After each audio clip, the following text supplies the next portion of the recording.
to deal with it? Well, my personal approach to fear, anything that I can't control, I leave up to God.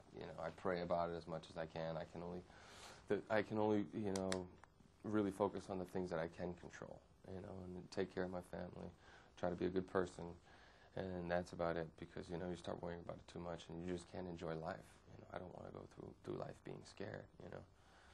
There are enough reasons to be, but if I continue to stay positive and optimistic, then I just think that it makes life more enjoyable. Yeah, well, I do agree with you, but in this case, the characters, they face something which is not usual. Yes. So how do you imagine yourself in a situation like that?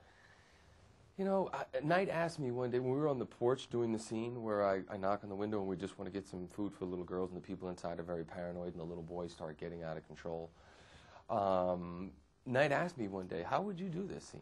And I said, well, I might just start trying to rip open the windows. I might have a gun myself, because when you're talking about kill or be killed, all the nice guy stuff goes out the window. Especially I got a little child there. I would never obviously want to be put in that position. But I thought, my God, people are resorting to violence. It's either kill or be killed, and that's how I grew up. That's not how I want to live my life, but that's that was the reality that I lived in for quite some time. Mm-hmm. So I think naturally you just instinctually go to that place. Mm-hmm.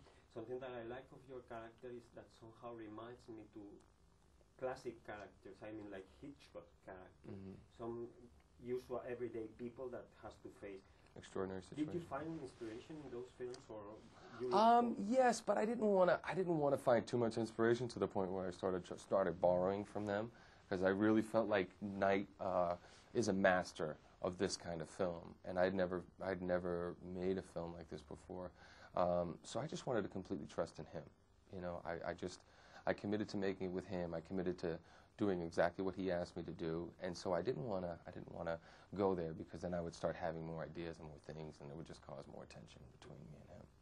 It's true that this is the first film that you do in this genre. Was it difficult to shoot, or was it different from the other one? It was. If I didn't have all the acting experience that I have, then I would have had a really hard time doing some of those scenes where I'm acting just out in the field with nothing, because you feel silly. I always try to say, like, be completely method acting, but I always try to make every situation that I'm in as realistic as possible, and that takes some real imagination to do that. But Knight also, between the writing and the other little tricks that he uses to kind of create the tension, it was certainly enough for me.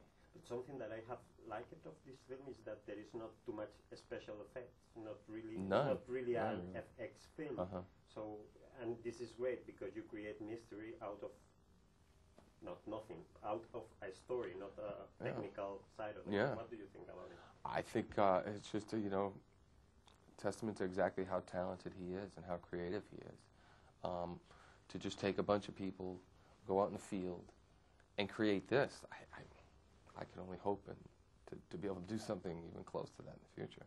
This movie is going to be released in the summer, which is one of the high seasons of the year. Mm-hmm. This is something, or that makes something different in the movie? I mean, in the way it's going to work, in the way you have to do the promotion and so on? No, we try, I only do films that I know at the end of the day I can be proud of. They don't always turn out the way you want. You have to have that little extra sprinkle of magic from the movie gods, and movies don't always get blessed with that.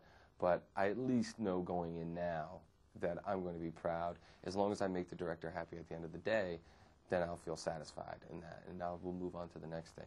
But this wasn't, it's not a $200 million budget, so you never felt that kind of pressure. The fact that they're releasing it in the summer, it's a testament to Knight and the success that he's had in the past, and how many people go and see his movies. But no, we just went out to make a really cool little movie, and just kind of turned into this big thing.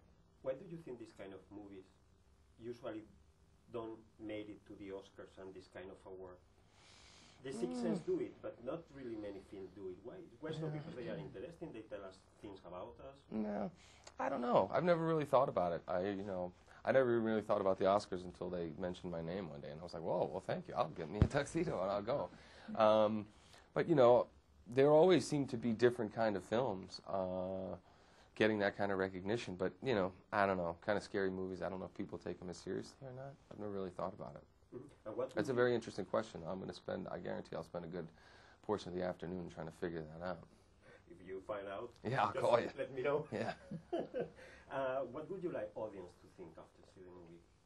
Well, ultimately, we want them to be entertained and scared shitless. But I think I couldn't help but think about this being a real possibility, and so if it raises some debates and some questions, and obviously inspires some people to just do their own little bit at home and preserve power and energy and water, then that's doing a lot. This is one of the questions that I wanted to do, Shyamalan, but I'm going to do to you as well. There is some scientific basis on the film. I mean, something like that could eventually happen. Definitely, and I love the opening scene with me in the classroom when we're talking about the honeybees disappearing, and I'm trying to get kids to come up with these different theories of why they might, why they think this might be happening. And then, the one kid who's not interested at all says, well, it's an act of nature and we'll never fully understand it. And here's a kid who's not paying attention. He's thinking more about his good looks or his girlfriend or about the football game after school. But he tapped into something, that science will always come up with something to put in the books. But at the end of the day, it's just a theory, and we need to have a respect for all the laws of nature. And my last question is, usually Shyamalan films, the main characters used to be families that face some problem. That was an important part of the character for you because I think you are also a family man. So yeah, definitely. So somehow you feel more related with the character, and why do you think, or if you have talked with him about this subject, why he is so interested in families, and why you were so interested? He has a beautiful wife and 2 beautiful children, and family is his top priority, as is mine, right up there with my faith. But